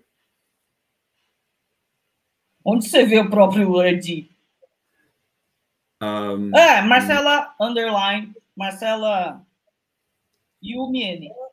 Marcela underline N de navio, Yumi N. Sei lá porque eu coloquei esse nome. No final, N de navio? Navio Nakamura, Tá. Beleza. Então, depois eu vou procurar colocar, então, assim que terminar, publicar também para o seu, que aí, enfim, não somos uma TV Globo da vida, não somos uma Folha de São Paulo da vida, como eu também cheguei a trabalhar anteriormente, que tinha essa vantagem de ter essa repercussão, impacto tremendo sobre uma boa parte da população e tal, né? Somos, né, dois indivíduos, dois cidadãos aqui com estudantes. Alguns... Oi? Dois cidadãos, dois estudantes. Temos algum grau de comunicação com o nosso convívio, né, familiar, de colegas e conhecidos, etc., que eventualmente gostem de ouvir o que a gente está aqui falando, né? Então, com aquela humildade de procurar contribuir, né, com essas conversações para essas pessoas à nossa volta, né? Então, tentando encerrar aqui nos nossos finalmente de diálogos, uma coisa que sempre me intrigou bastante é o Brasil, conforme eu analisei no IBGE, em reportagens aí, 70% das pessoas têm famílias, elas vivem em famílias com até 2 salários mínimos, né? O que no Brasil, cada salário mínimo dá por volta de R$ 1.200, Então, até R$ 2.400, essas pessoas vivem mais ou menos a maior parte dos brasileiros, né? E 90% vivem com até por volta de 3, 4 salários mínimos, né, que dá por volta aí dos seus R$ 4.000, né? Ou seja, quem está acima desse valor, de R$ 4.000 mais ou menos, está entre os 10% mais ricos da população brasileira, dos 215 milhões de pessoas, o que, para mim, parece uma coisa absurda e louca e parece mentira do IBGE. Porque, nossa, eu e boa parte das pessoas que eu conheço, né, da faculdade, do trabalho, da família, etc., não acho que estão lá muito abaixo disso, né? E eu mesmo, no meu dia a dia, parece que seria impossível viver com menos que isso. Já me ferro, já passo aqui para conseguir me virar com alguma coisa desse tipo, né? Então, deve ser um absurdo isso que o IBGE está falando, mas é o que o IBGE pesquisou com todas as metodologias de pesquisa de geográficas e coleta de dados que temos aí, né? E são dados que se repetem a cada alguns anos aí, repetindo e confirmando essas informações, né? Então, esse é um dado, né? Boa parte das pessoas do Brasil vive aí, então, maior parte com menos de R$ 2.000, mais ou menos. Então, como é que pode essa questão, conciliando, então, levando para as urnas, levando para o poder político, frequentemente e geralmente, né, regra geral, candidatos que defendem uma atitude, né, de direita, ou amarelo ou verde, sei lá, o azul, o nome que se queira dar, que privilegia o individual em oposição ao coletivo, ao social, né? Como se dá esse aparente paradoxo, né? Uhum. Perfeito. Porque o Brasil é desigual. Nós temos vários tipos de países dentro do mesmo país. São vários países diferentes de demografia e de riqueza. E o estado de São Paulo, ele não é um Brasil, vamos dizer assim. Tem 34 milhões de habitantes, conta 40, acho, o estado de São Paulo, por exemplo.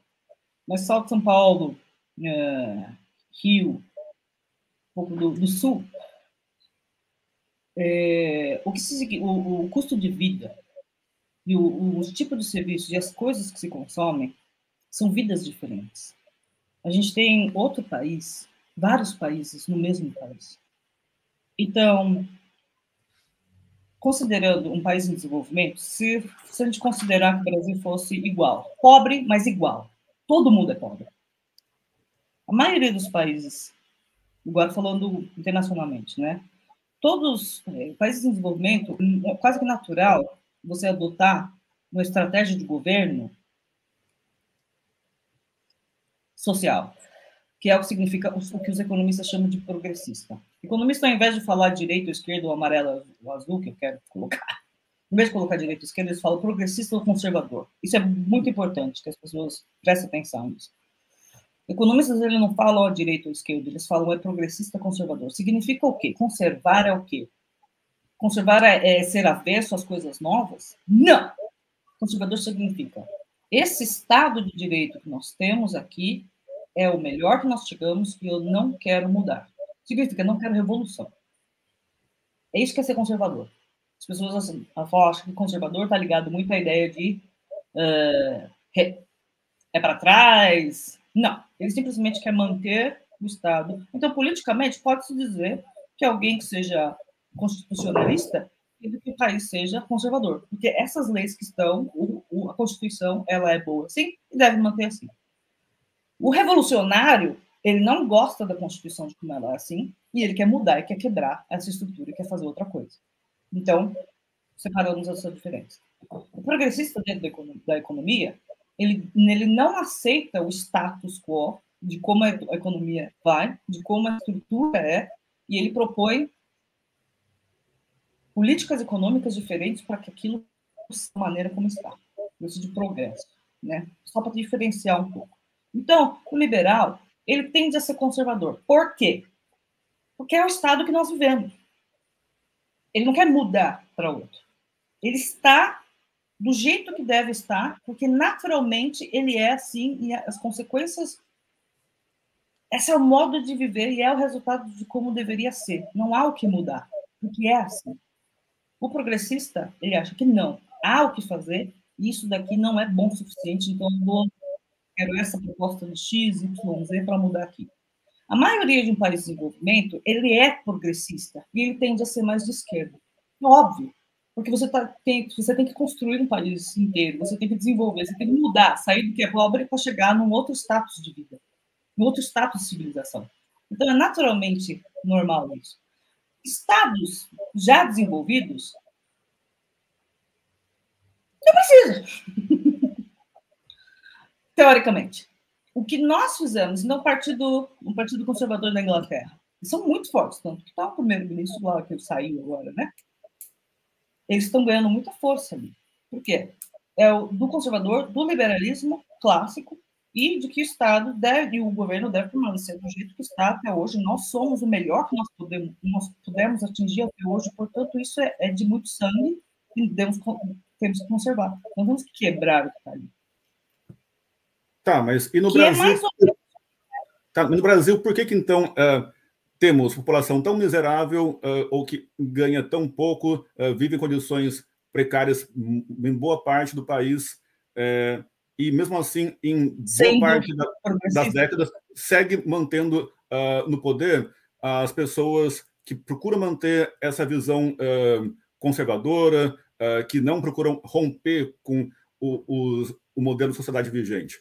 Se está ruim, por que se procura manter como está essa maneira de governar? Uhum. Vamos analisar os partidos brasileiros, que teoricamente a gente pode ver através dos partidos. Partidos é mais importante que pessoas. Então vamos analisar os que estão. Existe uma grande bancada, a gente tem partidos muito grandes, eles estão no centro. O que quer dizer no centro? Eu não quero quebrar, mas eu não sou conservador, eu não estou tanto à direita. Eu sei que tem coisa para arrumar, mas eu também não quero quebrar tudo, que é o extrema esquerda. Extrema esquerda seria o revolucionário, que nem existe no Brasil. Tá? Vamos só lembrar a população. O Partido Comunista, por exemplo, o Partido Comunista Brasileiro, ele existe em uma dissidência, ele foi já proibido, o que significaria essa quebra da Constituição, né? Seria objetivar o Estado comunista, seria desapropriação de toda propriedade privada, estatização, e o Estado comanda, então, o que produzir e o que fazer, e todo mundo vai ser igual. Essa experiência no mundo ela é muito pouca, são 5 países no mundo em que conseguiram e mantém esse sistema. Ele existe. No Brasil tem o Partido Comunista que está lá, vamos colocar um pouco mais lá no sistema. Então, esse PSTU, vindo desses sistemas para cá, todos são democratas, não defende a ditadura do proletariado, que está lá, bem lá na esquerda. Então, são todos democratas, tudo no mesmo lugar, tudo no mesmo pano. E aceitam o sistema capitalismo de distribuição de riqueza, de como fazer, de como produzir e distribuir. Todos. Então, não vem falando que PT é esquerda. Por quê? Por que eu não acho? Minha opinião. Tá? Por que o PT também não é tão esquerda assim? Ele é centro-esquerda. Ele dá esse foco social, que é de redistribuição de renda, que é de medidas compensatórias. Então, eu vou cobrar o IPTU do carro bastante caro, porque só rico tem carro, no passado, nos anos 60. Só rico tem carro, então eu vou botar o IPTU bem grande ali, o IPVA, perdão, o IPVA bem grande ali, porque eu vou colocar para a educação e para os pobres. É compensatório. Então, você faz tarifa progressiva para conseguir alocar os recursos e colocar para mais pobres. Beleza. Essa é a estrutura de você construir e redistribuir, seja mesmo com ajudas especiais, salário mínimo, por exemplo, que teoricamente, uma das maneiras mais eficientes de você gerar uma economia e criar é criar salário mínimo. Você movimenta consumo, consumo gera emprego, gera mais empresa e a economia roda.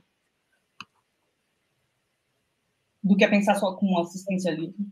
Você inclui em primeiro momento, depois aumenta a indústria e depois aloca as pessoas no trabalho, enfim, aí vai descendo, o que é ajuda assistencial. São medidas extremas para tentar sair da pobreza, mais ou menos. No entanto, a economia que o PT sempre seguiu, ela foi de uma lógica liberal. O Banco Central, a maneira de como... O Banco Central, as regras da economia, eles são geridas pela comissão, o cupom, né? Uma comissão de política monetária. Então, o cupom ainda ele é esse grupo de pessoas, de pensadores, de estudiosos que tem representação do ministro da Economia, eles que decidem mais ou menos como é que anda a estrutura de economia do país. Então, a política quase que não tem muita mão ali. Essa é a desculpa. Em que a mão é gerida, que a economia é gerida por uma estrutura de tecnocracia, que são os mais habilitados, os mais estudiosos, e deixa-se, então, a política para outras questões de onde colocar e como e quando alocar recursos. É o distribuidor do orçamento. E execução do orçamento é algo que já está votado. Então, o PT... Mas tenta fechar um pouco mais, que temos apenas uns 5 minutinhos para encerrar nosso prazo definido. A minha grande pergunta é essa, né?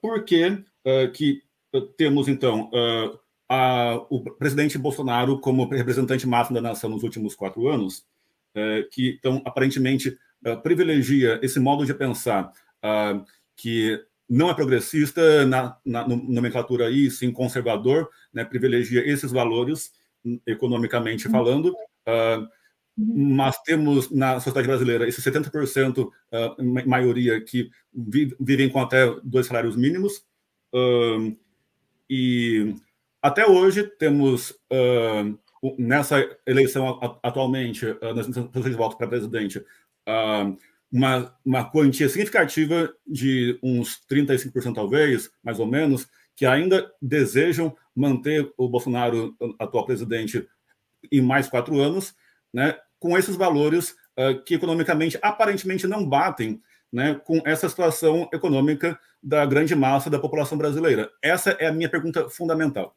Perfeito. A única razão porque um povo de esquerda elegeu o Bolsonaro foi por traição e raiva. Não foi por escolha política, não foi por escolha econômica. Foi por raiva. É por traição. Eu não vou votar nele, então quem que é o próximo? Quem que está lá mais na lista? Serve esse. Não foi uma eleição natural. Ela teve um elemento de não vou com esse, vou com outro, tudo menos esse. Ela não foi guiada por uma escolha. Ela foi pelo não escolha.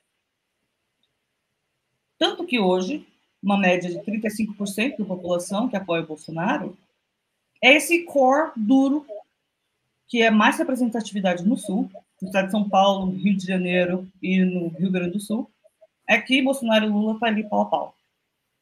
Porque é onde concentra um estado com uma classe média mais desenvolvida.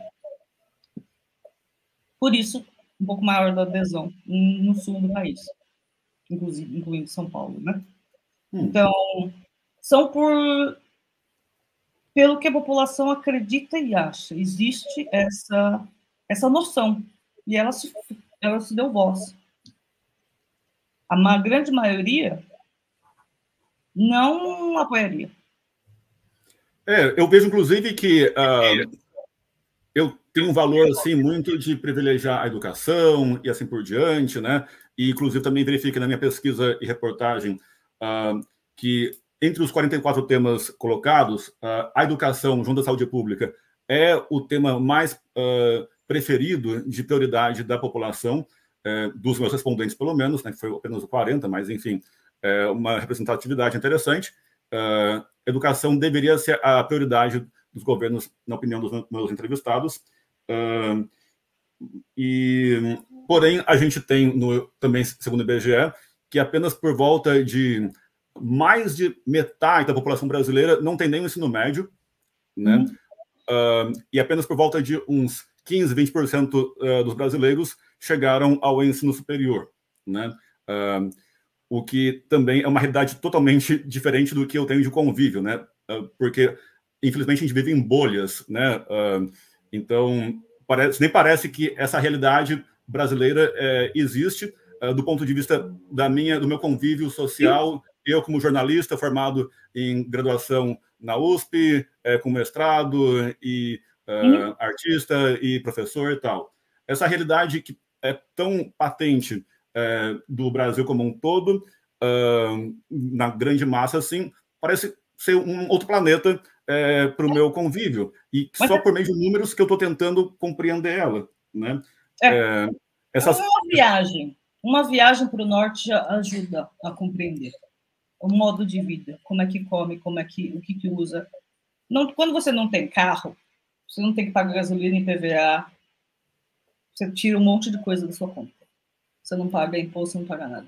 Quando você só sobrevive para comer, você não se preocupa em comprar computador, você não se preocupa em trocar de roupa todo ano, você não se preocupa. As quantidades de coisas necessárias, elas diminuem. Se você não tem celular, você não precisa ficar pagando dados. Se você não tem computador, você não precisa de internet. São as coisas que o mundo, a classe econômica, o modo de viver, são produtos que eles já acham que não dá para viver sem. Mas o que eu estou tentando colocar outra pesquisa que aparece frequentemente nos meios de comunicação é que os que ganham mais, né, de tantos salários mínimos, os que têm mais educação formal, que estão em faculdade, assim por diante, esses costumam votar mais em Bolsonaro. Se fosse a eleição, seria mais, ele seria priorizado, né? E a isso, aparentemente, na minha visão, talvez ingênua, de pessoa que valoriza a educação sempre, colocou, né, essa educação como uma prioridade, mas peraí, não está batendo, porque Bolsonaro não parece ser uma pessoa que está priorizando as universidades, a educação, está sendo atitudes anti-acadêmicas, demitiu o cara lá do INPE, dos satélites e tudo mais.